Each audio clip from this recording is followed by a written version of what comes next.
Trump administration is closing the Department of Education. It's what they call the final mission. But first, they're working to change public education as we know it.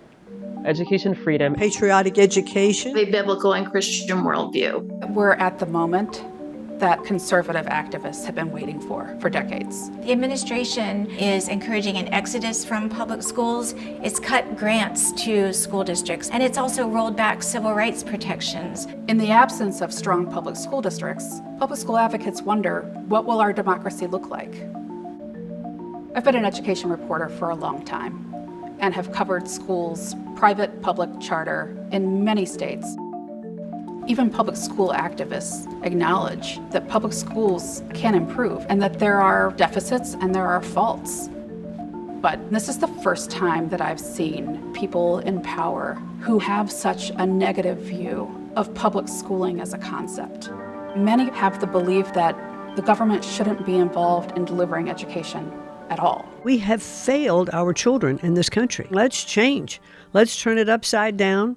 President Trump appointed Linda McMahon as Secretary of the Department of Education. Linda, you're presiding over something that's so important, and you're going to do a fantastic job. Do we need this department?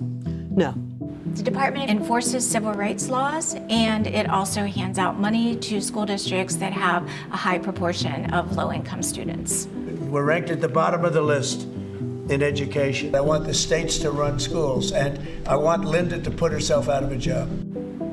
Linda McMahon is very much trying to reshape public education in this country. I get to have a lot to do with all of the schools. Many people called her a real fighter who would carry out the president's agenda, but others are very concerned about her qualifications because she doesn't have a deep background in education. Get her! She came from World Wrestling Entertainment. She's a corporate executive. She's also served previously as the leader of the Small Business Administration in the first Trump administration.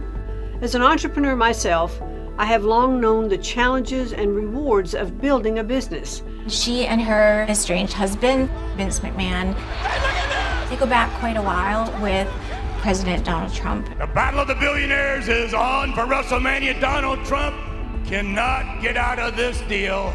During the 4 years Trump was out of office, she established this think tank called the America First Policy Institute to build out the wish list for the upcoming second Trump administration. They were considered almost a White House in waiting. We have built a home for the America First movement. We launched a school effort on patriotic education. We want to give parents more control over their children's education. We have so much work left to do to fix our country. AFPI put out a report called Biblical Foundations, 10 Pillars for Restoring a Nation Under God. The paper advances the idea that Christianity and the Bible should have a foundational place in American life, including in American schools. But there's a long tradition in this country of separating church and state. Our system of public education goes back almost 200 years. It has very much been considered an underpinning of democracy. The Department of Education was started under President Carter. We are here to see that all American children will have the equal opportunity for quality education.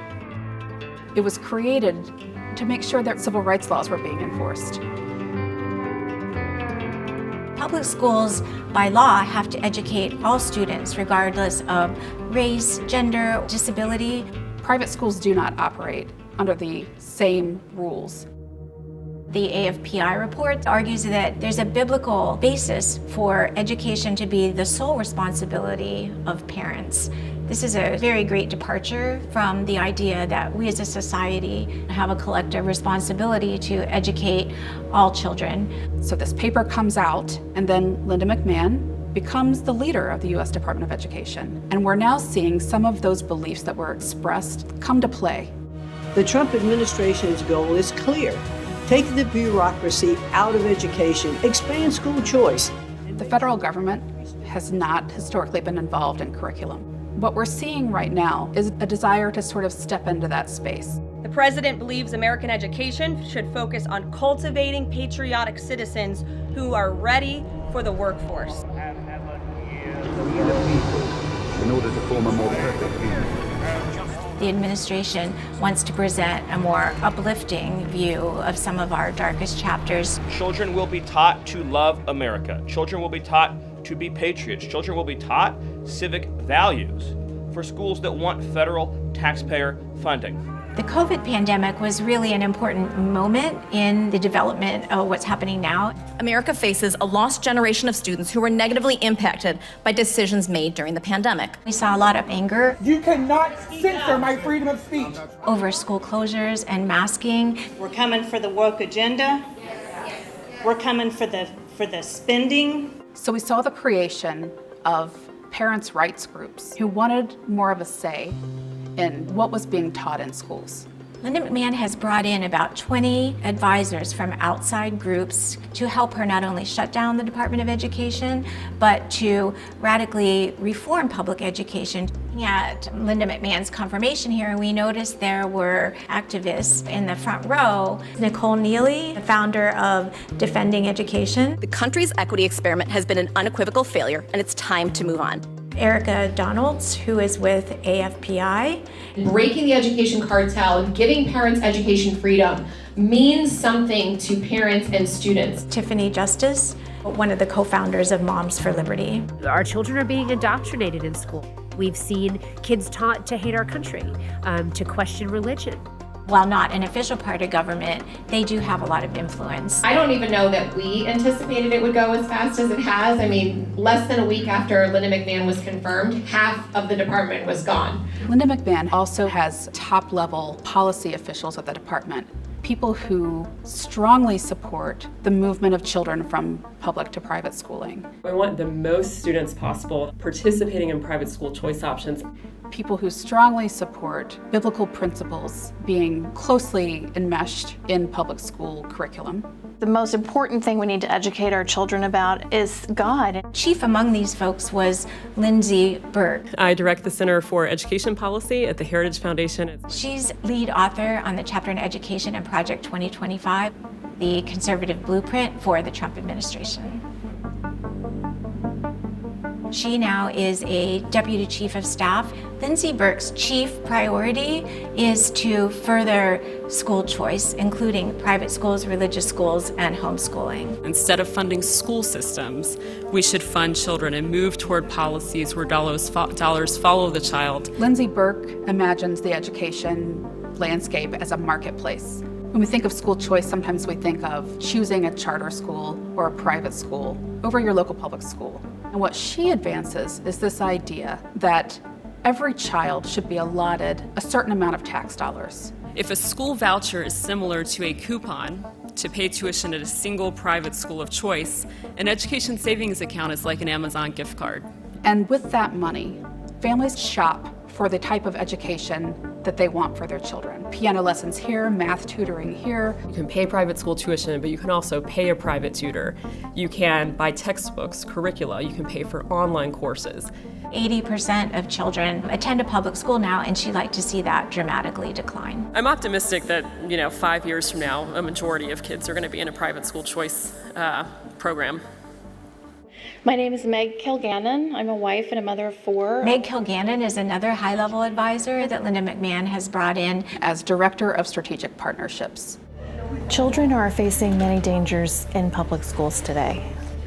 There are ideologies that are completely antithetical to a Christian worldview. What the left is doing is a top-down imposition of a Marxist and anti-God and anti-family agenda. Meg Kilgannon comes from the Family Research Council. She has said that we are in a spiritual war over the minds of our children. A whole part of our effort at Family Research Council is to encourage Christians to engage. But we also can't let the public school system be such a drag on the rest of the educational situation. Otherwise, it's going to end up ruining the schools that we start too. The policies that they envision that will change American schools are in motion. We're here this morning to discuss the grave threats to religious liberty in American schools. The Department of Education will soon issue new guidance protecting the right to prayer in our public schools. We're seeing an absolute decimation of the function of the U.S. Department of Education to uphold civil rights. The U.S. Department of Education has opened an investigation now into the Green Bay Area Public School District. A mother is accusing the district of denying reading support to her son because he is white. What the administration has done is essentially diverted their resources to investigating instances where someone has complained that white students are being discriminated against, anti-Semitism on college campuses, and issues related to transgender students. From now on, women's sports will be only for women. If you use the Office for Civil Rights to start investigations in some big school districts, to let people know that we're not going to tolerate that behavior, I think that people will conform. What that has meant for students with disabilities who have complaints and other racial and ethnic groups who have potential discrimination cases, those cases remain largely unheard. We are transforming our schools by raising standards. We've seen previous administrations enact really large-scale efforts to improve public schools. For example, to hold schools accountable for student achievement. But that's not what this administration is doing necessarily. Let's pray. We're at a really dramatic inflection point. The One Big Beautiful Bill Act has now been passed by Congress. They got Congress to pass the first national school voucher program. The tax credit scholarship that would allow individuals or corporations potentially to make donations, and those donations be used for private school tuition in any state in the country. It's a huge change. Children learn in many different ways and have many different needs. There are times when parents need to choose options that are outside of their public school district. The thing with school choice is there are not unlimited tax dollars. As we see more and more money and children leaving public schools, that's going to mean that school boards are going to close schools. They just won't have the money to keep them open. It's already happening. Providing families with options at the end of the day does mean that fewer students over time are going to be in traditional district schools. The students who may be the most harmed when we see fewer public schools will be children with disabilities, English learners, children who are from rural schools and don't have a lot of other options. The final mission is ongoing. Our final mission as a department is to fully empower states to carry the torch of our educational renaissance.